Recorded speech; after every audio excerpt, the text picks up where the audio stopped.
Hi there, I'm Lauren Parsons, Wellbeing Specialist from New Zealand, and today I'm sharing with you how to overcome the overwhelm. This session is going to give you insights that will help you create daily habits in your life that will help you to either proactively prevent stress from overwhelming you, or perhaps if you're feeling right in the thick of it at the moment, to give you strategies to help navigate through the busyness that is going on in your life and help you regain control, supercharge your productivity, and help you to thrive. So we're going to look at how to create more joy and have less stress in your life. So we're talking about how to overcome the overwhelm, and I want to start by just commenting on how common this is, just to reassure you that if you are feeling overwhelmed right now, to know that this is actually very common and entirely normal. And actually it makes sense to me in our modern world where we're surrounded by so much technology and such a fast pace of change, to realize that it's quite common for people to feel overwhelmed. When you think about the fact that often we wake up in the morning and right from the moment we wake, we are starting to think through our to-do list. We're perhaps getting ourselves organised for the day, getting children perhaps organised and out of the household, and then we're non-stop through our tasks, meetings, email, social media, interruptions. It's just relentless for a lot of people. And increasingly, we are having more to do with less time, less resources, or less team members around us. And the result is that it can be entirely overwhelming. And often we don't stop until that moment when we finally lay our head down on the pillow and sometimes dread what's going to come the next day. So if any of that is resonating, you're feeling overwhelmed right now, today is really going to give you practical strategies that will make an impact and a difference for you.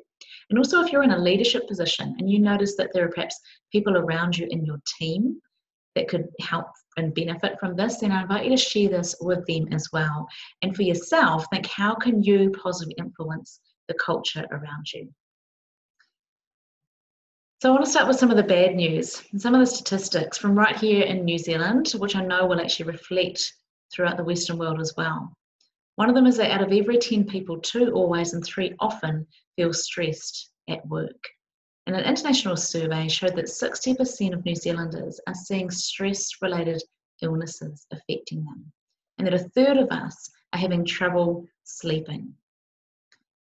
A few years ago, there was actually a statistic shared that the number of individual prescriptions that have been written out for sleeping tablets is around about 1 in every 4 adults, which is a really high number when you think how many other people are also having difficulty sleeping. And sleep is such a foundation to well-being.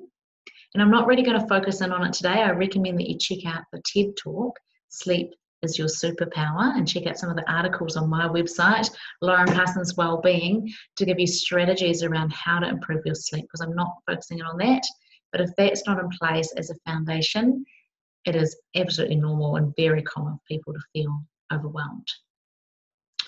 A little bit more bad news for you. A major British study revealed that 48% of workers have experienced a mental health problem in their current job, but only half of them have actually spoken to their employer about it, which suggests that we have around 25% of staff that are struggling in silence. And it can be incredibly challenging to know how people really are, because we all put on this mask. How are you? I'm fine.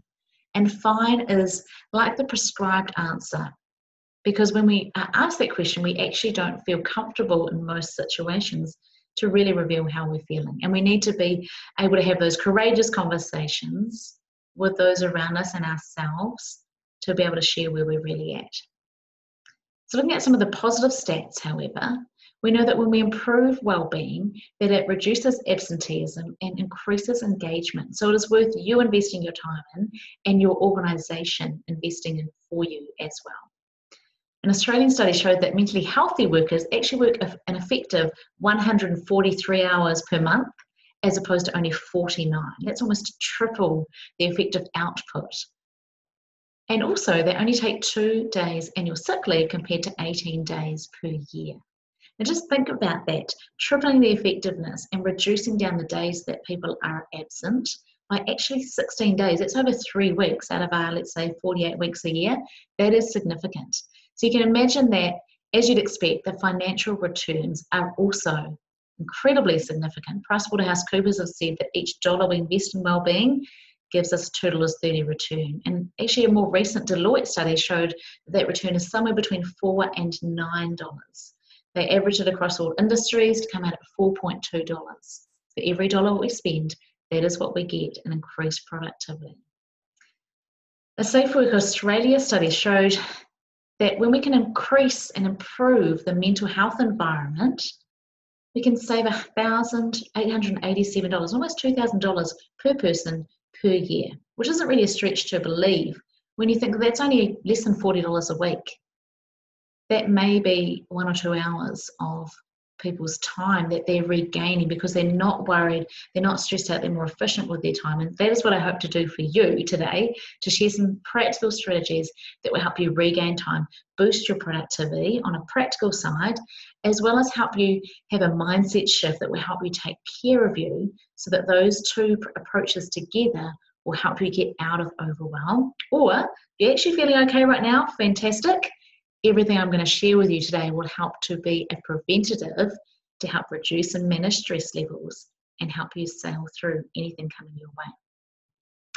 So we know it's possible to create a positive workplace culture where people can thrive. And I fundamentally believe that everyone deserves to thrive, that you deserve to thrive. And I also believe that you are a leader. You are the leader of your own life, and the way that you show up every day actually impacts on everyone around you. And the power of that is that starting to create a positive workplace culture change, or starting to create a change in your own life, it starts with leadership, with strong supportive leadership, whether you're leading yourself or influencing others. And you can do both at the same time.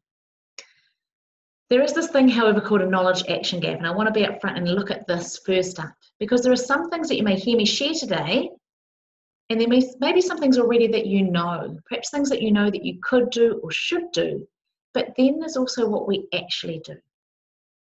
And sometimes there's this knowledge action gap between what we know we could do or should do and what we actually do.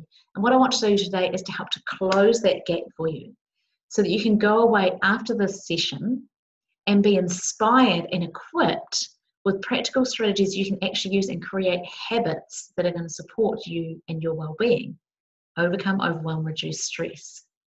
But the thing is that you need to take action. So this is my challenge to you. At the end of this, please don't go away and go, that was interesting, Lauren. Please go away and think, what is one thing that I can do this week, this month, today, that's going to help me close that knowledge action gap? What's a practical strategy? So I just invite you to open yourself up to that, put your antenna out and be intentionally seeking what is the one thing that you're going to start with out of all the tips I'm going to share coming up. So my vision is to equip and inspire you to truly boost your health and happiness for life. And I see those two things as being absolutely linked, your health and your happiness, that you can't have one without the other. Would you agree? And what I want to do is create a positive ripple that goes out into the world, that if there's one thing that I can share today that can make a difference in your life, you can put that into practice and share it with others, so that together we can create and spread this positive ripple. So I thank you in advance for doing that. To know a little bit about me personally, I'm a mother of three daughters.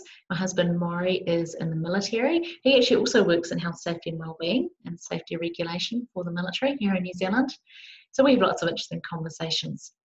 But I want to share that just so that you can understand that I, too, am busy. I have a real life. I have all of the busyness and challenges that go with parenting. I travel. I often travel internationally and around New Zealand to speak.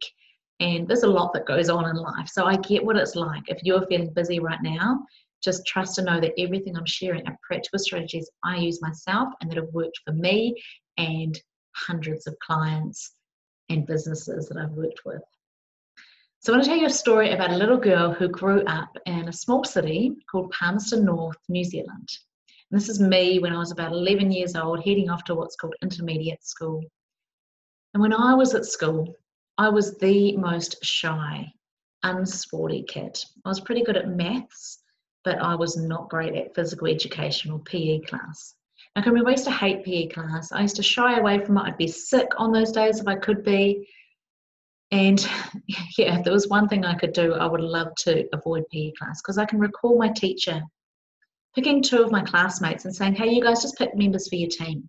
So I'm standing here, my classmates are saying, I'll pick you, and I'll pick you, I want you, I'll have you, I pick you, I want you, I want you, I want you, and I want you.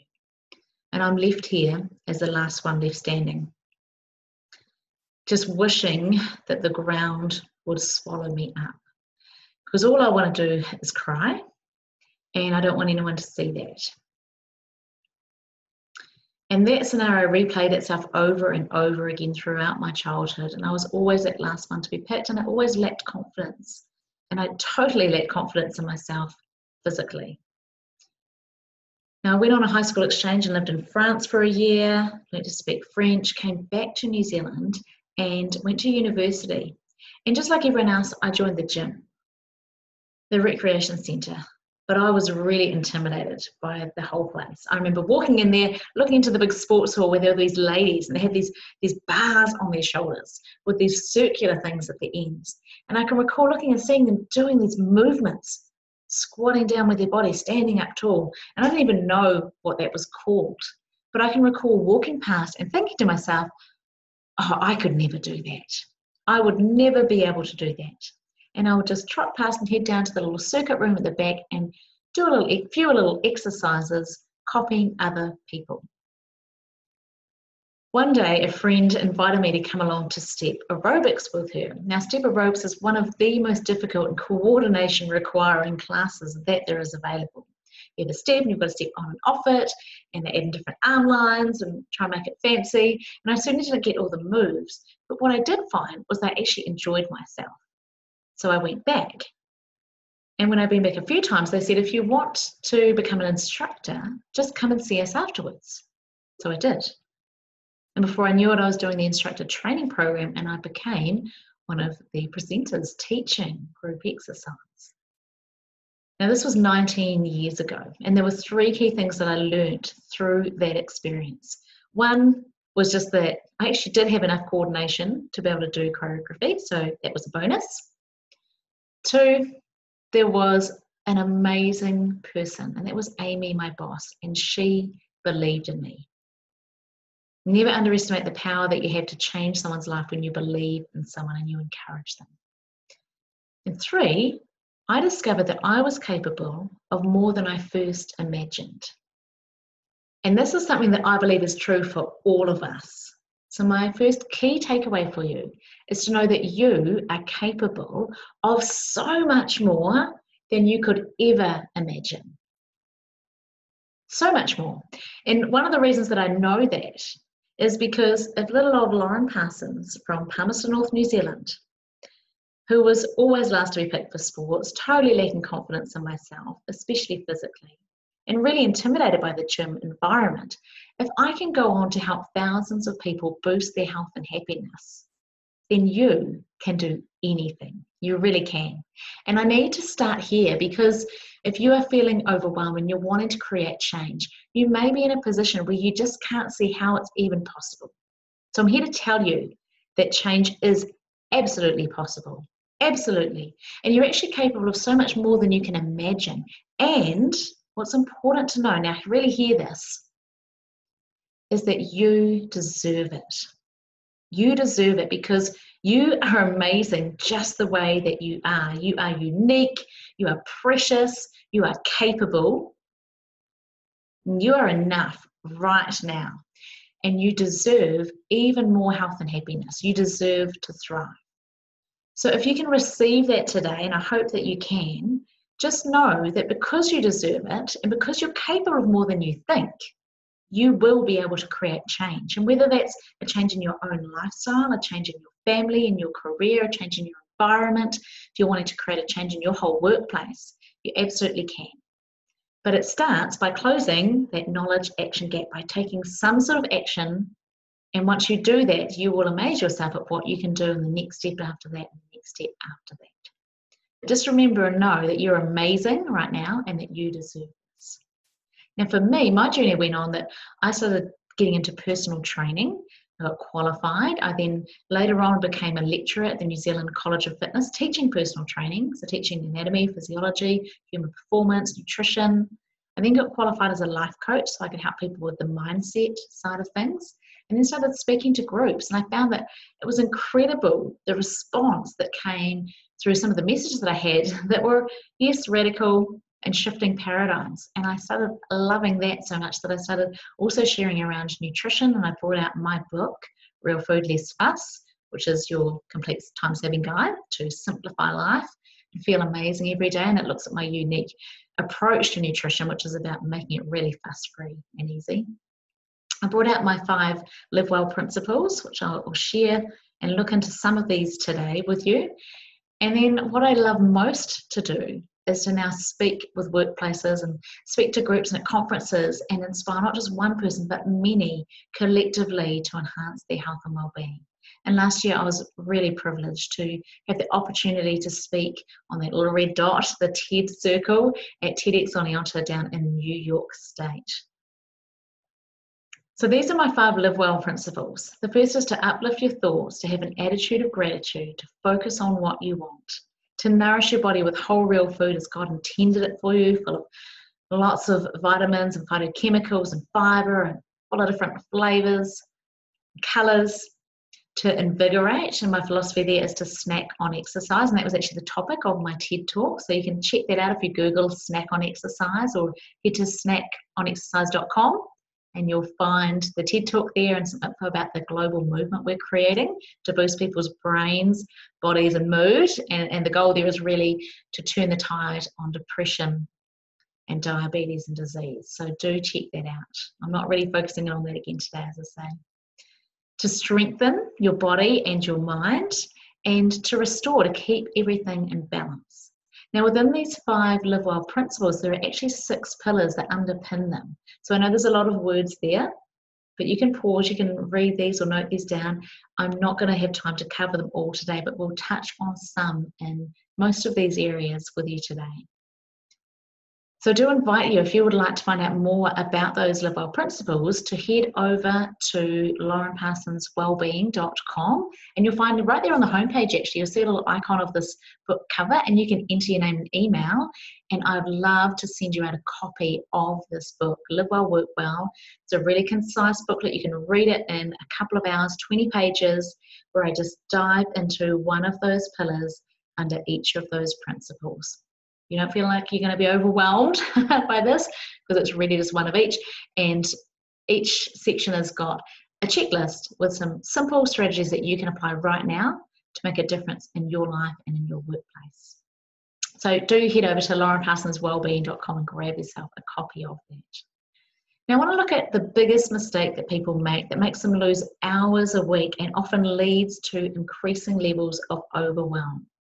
And the biggest mistake that I see is people not being clear on what's really important. When you think about it, if you're not clear on what's really important, then you can be saying yes to lots of different things. You can be scattered. If you have a lack of focus, you end up feeling overwhelmed because there's just so many things on your plate. I want to share a story about the rocks in the jar, and you may have heard some form of this story sometime in the past, but it is so powerful, even if this is recapping it. And as Tony Robbins often shares, repetition is the key to mastery. So there was a French professor who was invited to come and speak at a conference in the States with 30 of their top business leaders. And he was given 1 hour to speak on the topic of time management. So he comes into the room, and he puts a glass jar on the table, and he says, "We're going to conduct an experiment." And he then takes out a container full of rocks, and he places the rocks one by one into the jar until no more rocks can fit in the jar. And he says to the managers, "So is the jar full?" They reply, "Yes." And he says, "Incorrect." And he then takes a jar of pebbles, and he tips the pebbles so they fall in and around the rocks in the jar, and they fill up the spaces in between the rocks. And he says again, "So is the jar full?" And the managers, cottoning on by this stage, say, "Well, maybe not." And he says, "Correct." So then he takes a jar of sand, and he tips the sand into the container, and he taps the sides, and he allows the sand to filter down between the pebbles and the rocks. And he says, is it full now?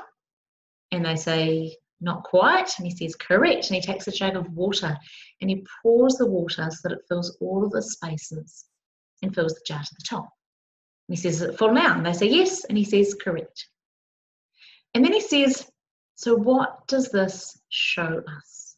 And one young manager in the front row jumps up and says, well, it shows us that no matter how full our lives are, if we try really hard, we can always fit more in.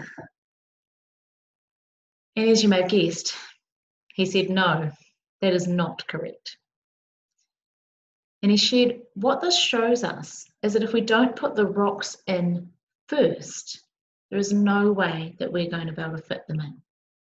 And the rocks, they represent all of the important things in your life and in your day.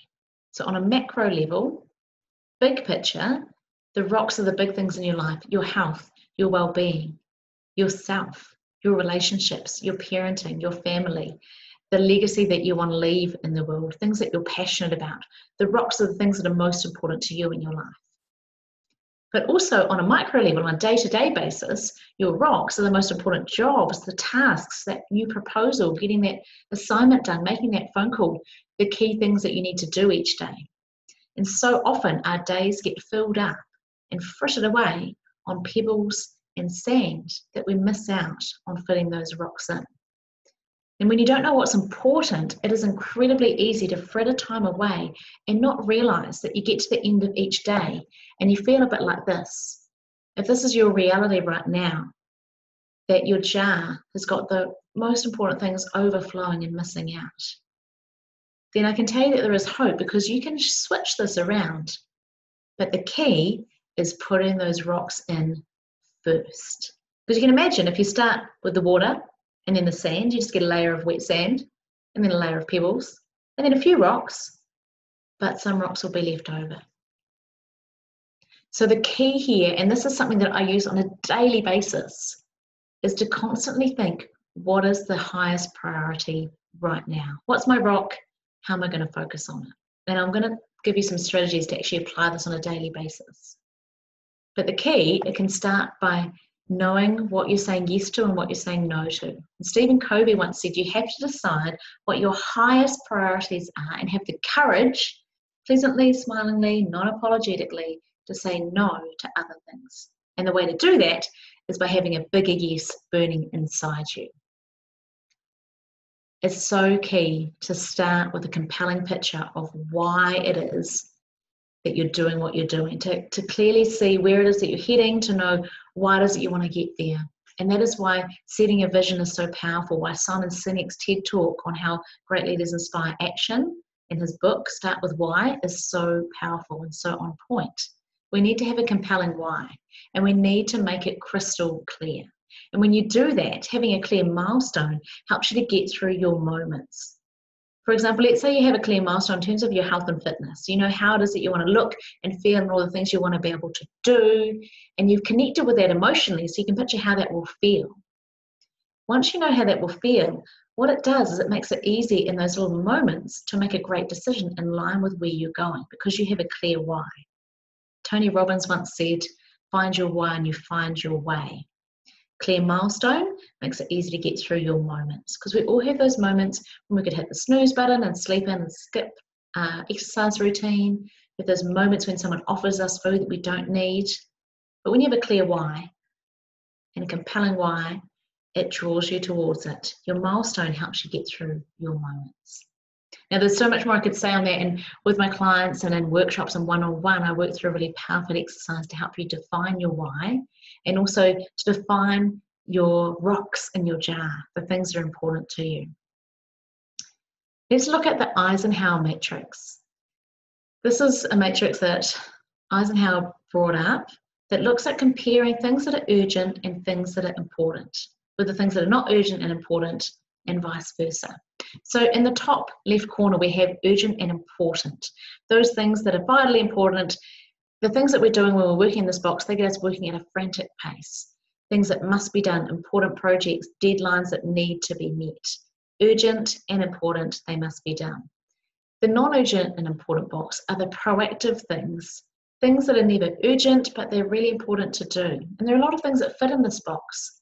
Things like your health and well-being, your relationships, your career development, your personal development, taking time out for you. It's never really urgent, but it is important, so you need to be proactive about it.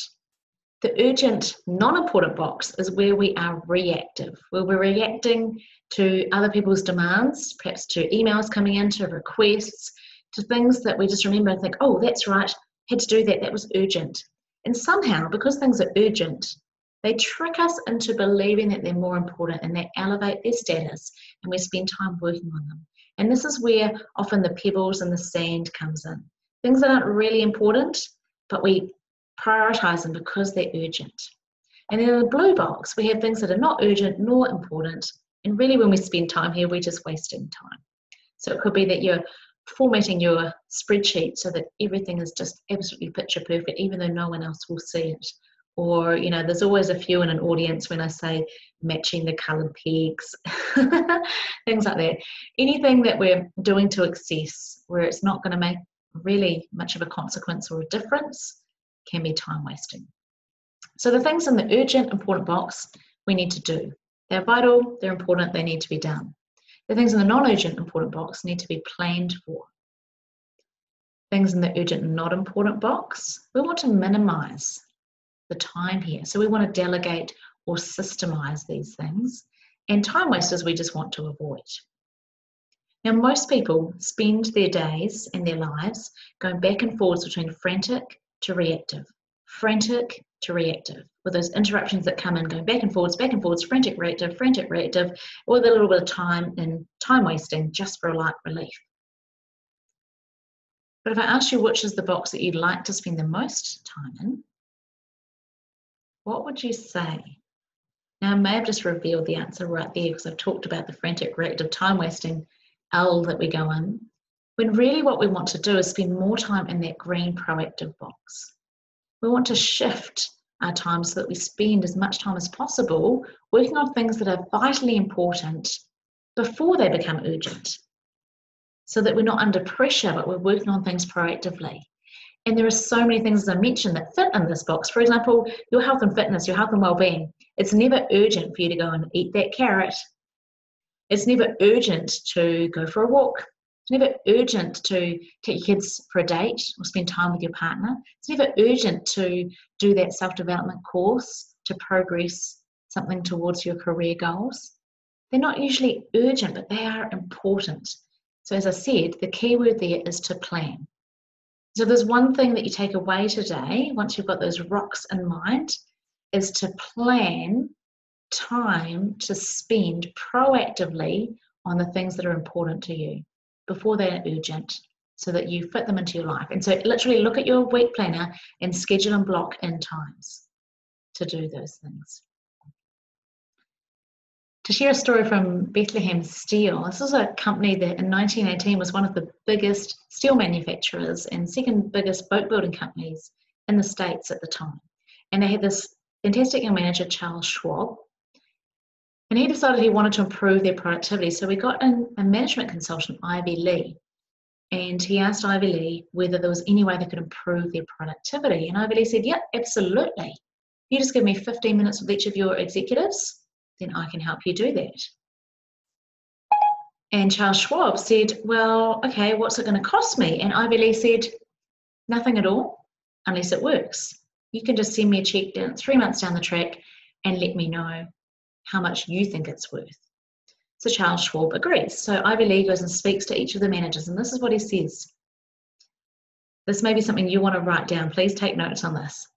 He tells each manager at the end of each day, and this is really important, the word end, at the end of each day, go and write down your top 5 items that you want to complete the following day. And then prioritize those items. And that is key. So those 2 words, at the end of the day, and the word prioritize. Prioritize those items, because you won't always have actually written down the most important one at the top of your list. Prioritize them so you know what your number 1 item is. And then when you come in the morning, focus on that one thing and do that until you've completed it or taken it as far as you logically can, and then move on to the next and the next and the next. And just continue doing that day to day.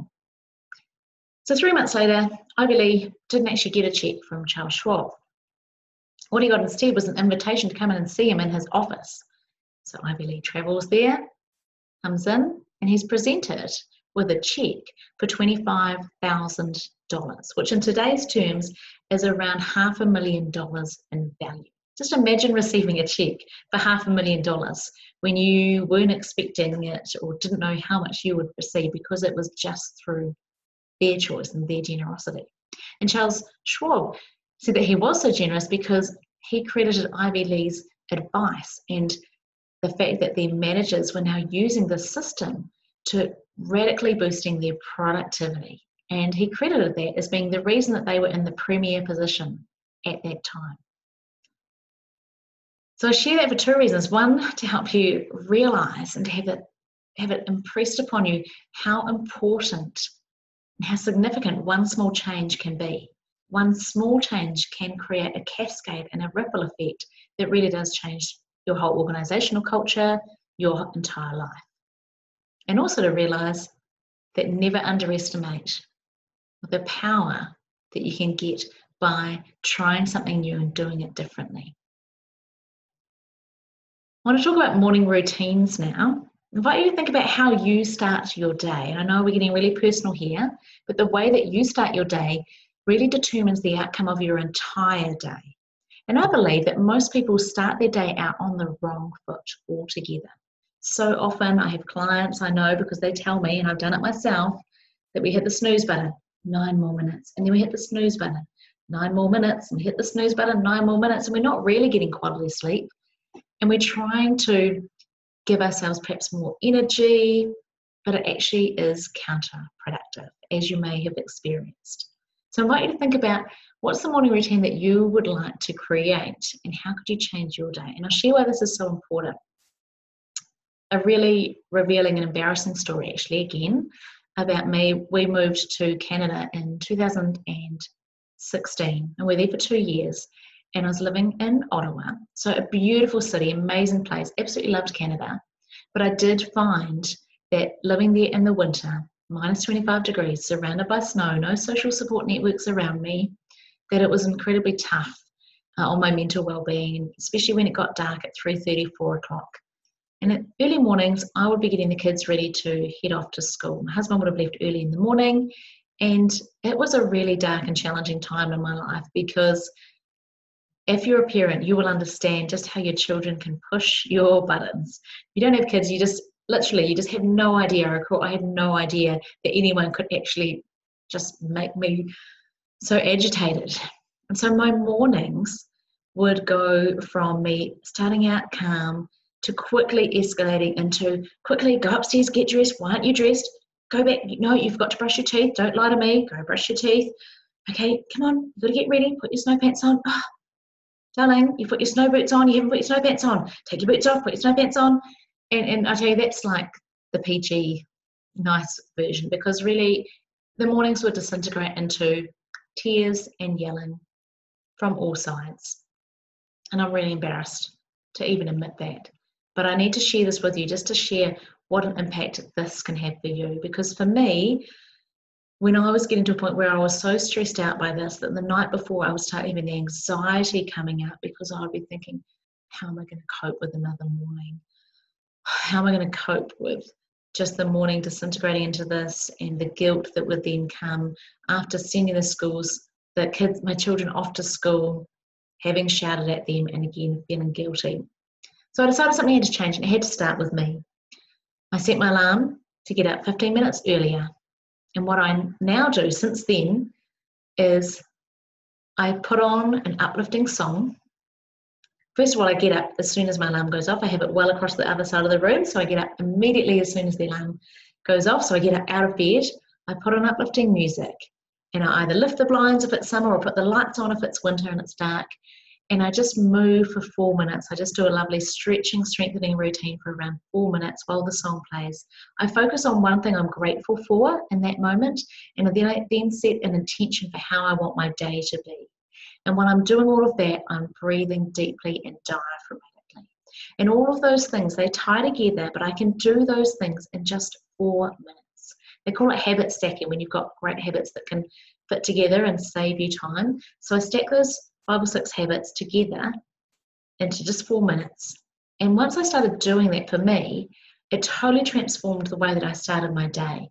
I would then also get dressed and have breakfast and then wake my kids up. And from that point on, 99% of the time, our mornings would run really smoothly. I would remain calm and centered, and we would all leave the house actually acting as though we really loved each other. So as I say, I just share that story with you to impress upon you what a difference this can make. And I invite you to think about, how would you like to start your day? This is a bit what my morning looks like. And even as busy as I might be, and whatever I've got on for the day, I'll always start the day with a short movement routine. Sometimes, it is shortened down to a minute if it absolutely has to be, if something else is calling on my attention. But usually I get my full 4 minutes in. And I actually just do it in my dressing gown before I get dressed. But I just do a little stretching, strengthening routine with uplifting music on, add gratitude, breathing, and a positive intention. So those 5 things together have transformed my day. Darren Hardy talks about bookending your day, that often you can't control what happens through the middle of your day, but if you can dedicate and have a routine the way you start your day and the way that you end your day, you can bookend your day on a positive note, and it will make a huge difference to everything that goes on in between. So I want you to think about that, and then flowing on, think about what's the atmosphere that you want to create in your home, in your workplace, in your office, when people see you. For some of you, it may be that you want it to be calm, you want it to be joyful, you want it to be energized, you want it to be fun or playful, you want it to be professional, you want it to be uplifting. Whatever it is for you, just really think and define. Write down some words that describe the atmosphere you want to create, and then think about how you can do that. It could be through music, it could be through the way that you show up, through games that you play. Your intention really sets the mood, and I believe that wherever you are, you can make it your happy place. I work with a lot of organisations who have realised the power of getting their team to get up and get moving, to snack on exercise, for example, throughout the day, and especially when you come into a team meeting situation. You know, the prime state for our brain to be in to do creative problem solving is to be active, alert, and in positive mode. And there are things that you can do physically through the way that you hold and move your body. Check out Amy Cuddy's TED Talk on that. That will have a huge impact on your mood that will flow on to everyone around you. And the other key thing is that people are always the tricky part of our lives, aren't they? That sometimes it's other people that can influence the atmosphere around us. So if there's anyone around you that you find is a challenge for you to be with at times, let's be honest, sometimes this can happen in a workplace, to know that the best way for you to influence other people, you can't do it always head on and have a successful outcome.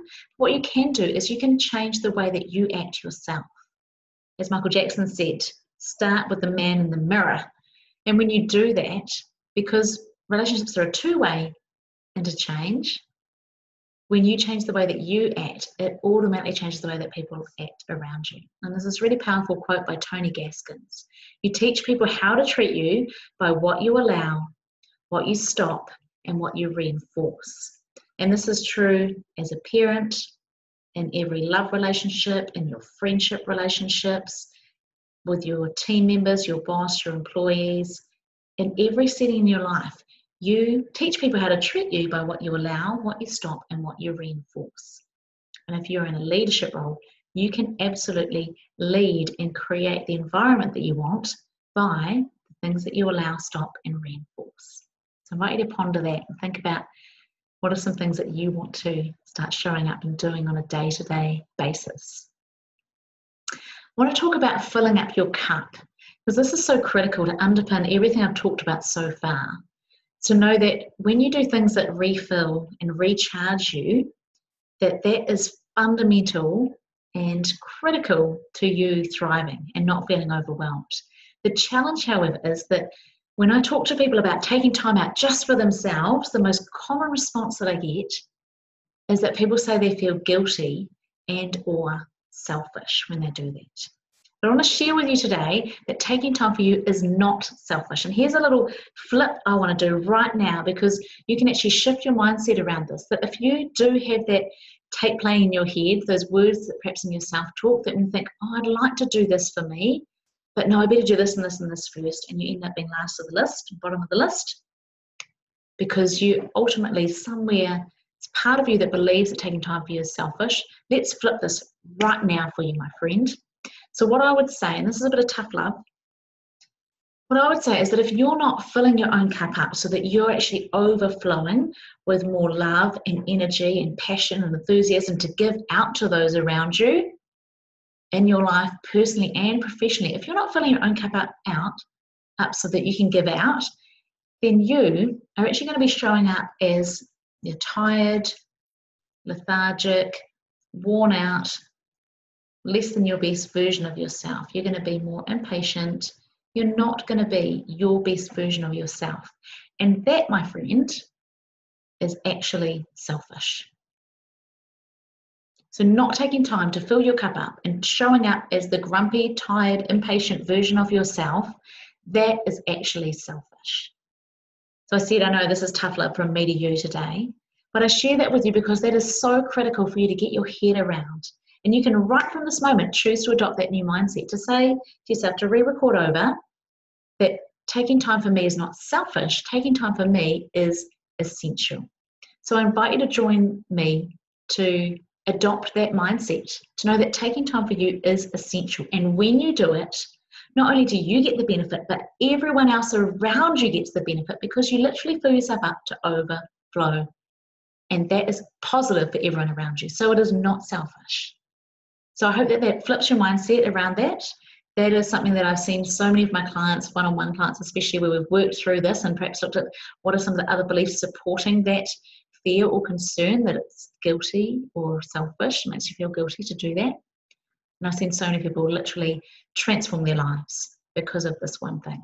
So taking time for you is essential. Here are some practical tips on how to do it.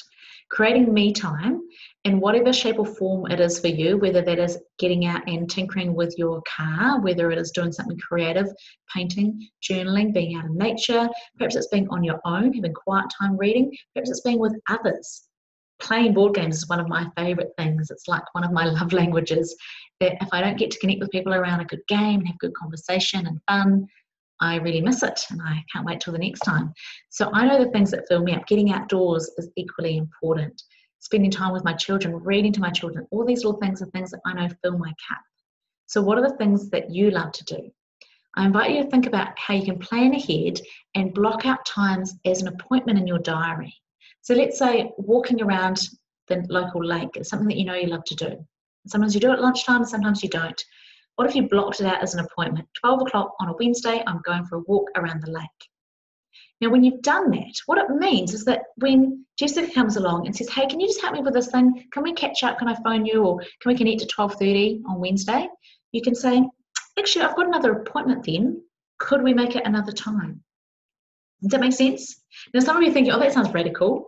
Yeah, I can't say that I've got an appointment when it's just me going for a walk. But actually, you can and you need to. So make appointments, and it doesn't mean that you never change them, but I would say have a high threshold for changing it. And know that, yes, if you say, yes, Jessica, I can help you at lunchtime, know that that means you need to book that walk in for 1 o'clock or for 11 o'clock. So you actually don't just miss out. You don't put yourself bottom of the pile, because that is not where you deserve to be. You deserve to put yourself first. And I know that sounds cliche, and it may spring and trigger you to think, oh, but that's selfish. But remember, when you put yourself first, because it's essential, you then fill yourself up so you have more energy to give out to others. Sometimes you may need to negotiate me time, especially if you have family, maybe that you're responsible for children. Maybe you need to actually talk with your partner and say, hey, I'd really like to go to this fitness class. It's at 7 o'clock. Can you be home by 6:30? So I've got time to hand over the kids and get out to it. And just be really explicit and mention what are the benefits going to be for them of you having this time. This is something I cover in one of my more in-depth programs on overcoming the overwhelm, is how to have complete communication and negotiate things to really ask for and get what you want. But it is a key skill to have in life. Be present as well, and realize that you don't have to have some huge experience. It doesn't have to be like a half day of solid me time, and that's the only way for you to recharge, because there's lots of ways that you can recharge by grabbing small moments in your day. Even just taking a deep diaphragmatic breath. Let's just do that right now. Just balloon your belly, breathe in. Think about one thing you're grateful for right now, and just breathe out slowly as you think about something you're grateful for. Be present in your body. Take a look around the room or the space that you're in right now and just be present. Be thankful for this moment. Just pausing, reflecting, being present can be one way to grab small moments of me time throughout your day. And you can do that every day, regardless of what is going on.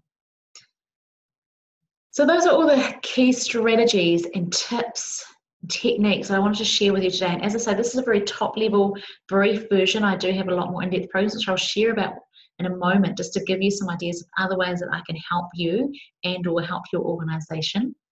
But I invite you right now to think about what is one thing that you can do this week.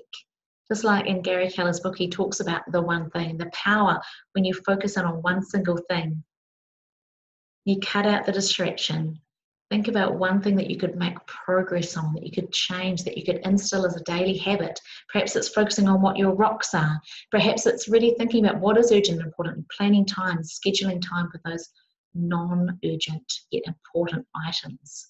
Perhaps it's setting up a new morning routine or adding in one of the things that I do in mine, or another idea that you have for your morning routine and just trying it out. I invite you to experiment with it and see what works for you.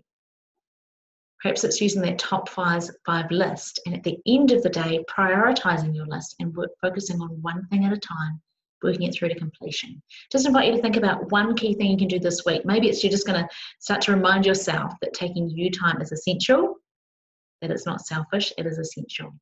Maybe it's writing down the intention of the atmosphere you want to create. So we've covered a lot of ground, as you can see. I invite you to think about just one thing, write it down, choose to focus on it this coming week. Because if you could master one habit, just focus on it for a month and master one habit at the end of a month, you could then focus on a new one, then a new one the month after. And in 1 year's time, you will have mastered 12 new habits, and that is life-changing. So remember, it's all about knowledge, action gap, and taking action. I invite you to head on over to my website, to laurenparsonswellbeing.com. If you'd like to find out more, you can click through to the page that talks about helping you thrive if you want more info on how to help you as an individual, or to the workplace wellbeing page if I can help you and your organization. And I invite you to download a copy of my speakers kit, which covers up a whole range of topics that I share on. One of them is this overcoming overwhelm. Others are around how to thrive, how to harness the power of a positive mindset, snacking on exercise. And as well as that, I thought I'd just briefly share a little bit about some of my in-depth programs with you as we close off. So one is my Leading So People Thrive leadership training program. And this is fantastic either as a half day or a full day. I offer this as a training program so that your senior leadership team and or perhaps your wider management team can take part and collectively understand the power and the benefits of investing in well-being, understand how to do that personally for themselves, and thirdly, how to create a positive workplace environment, how to lead so that other people can thrive. Next program I have is How to Live Well, Work Well. It's a one-day intensive where I cover off my 5 Live Well principles, and it can also be run as 5 modules. And this one's really accessible from anywhere in the world, can be delivered online as a webinar or like workshop style series, or it can be presented in person as a one-day intensive or as 5 modules, which you can spread out. So it could become a 5-month support program. And it really covers that holistic approach to helping people thrive in every way.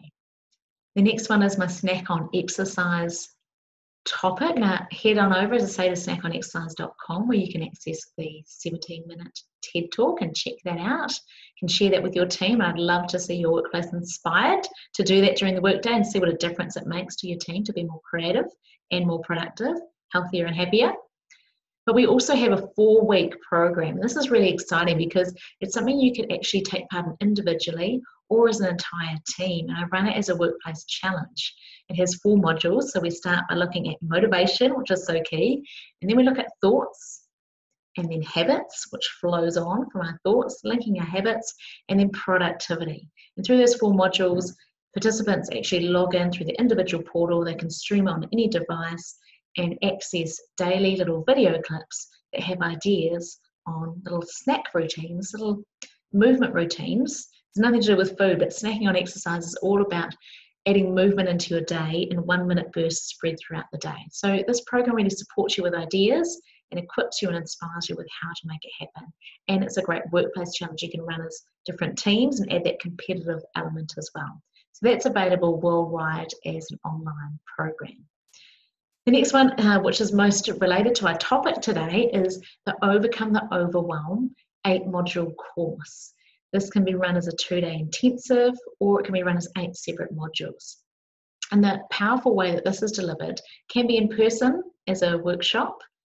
So I do travel around New Zealand and internationally to deliver this, but also wherever you are in the world, this can be run as an online group coaching program. Now, I do offer public courses from time to time, so you can head to the website and under Helping You Thrive, link through to online courses.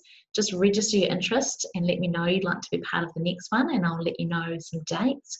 Or if you'd like to run it for your team, we can set up a date to run the Overwhelm the Overwhelm 8-module course at a pace and a time that suits your team. That's really ideal for groups of up to around 10.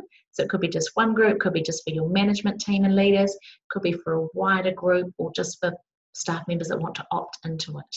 And as you can imagine, there is so much more that I haven't shared today that we cover off module by module. We look at morning routines, we look at sleep, we look at how to say no and set boundaries and use that complete communication, how to declutter, how to get your mindset right, how to clear your vision, and also great practical time management tips and strategies, and things like diaphragmatic breathing and emotional intelligence so that you can respond rather than react. So there's so much goodness in that program, and I invite you to get in touch if you'd like to find out about the next one for yourself, or if you'd like to run it for your organisation. So those are some of the programs that I have. As I say, there are so many different ways I love to help you thrive and your organisation thrive. And I want to just close with this. If you're ever in doubt, if you're ever feeling overwhelmed in a moment, pause, take a deep diaphragmatic breath, and remember that you can do this. You are amazing, you are precious, you are capable of more than you can ever imagine. And sometimes all we need is the courage to begin. So I want to thank you so much for taking the time to join me for this webinar and for this presentation, and just invite you to come and connect with me. So do head over to either website there, laurenparsonswellbeing.com or snackonexercise.com. Feel free to connect with me on any of those social media channels. I put out daily inspiration on Instagram and Facebook, and I'd love to connect with you on LinkedIn as well if you are on there. Feel free to reach out if there's anything else I can help with, or if you'd like to find out more about how I can help your team thrive. So I hope that you have gained lots of insights from this. Remember to go away and think about what is the one thing that you'll put in place, and have a fantastic month putting that in place, focusing on that, and then move on to the next thing after that.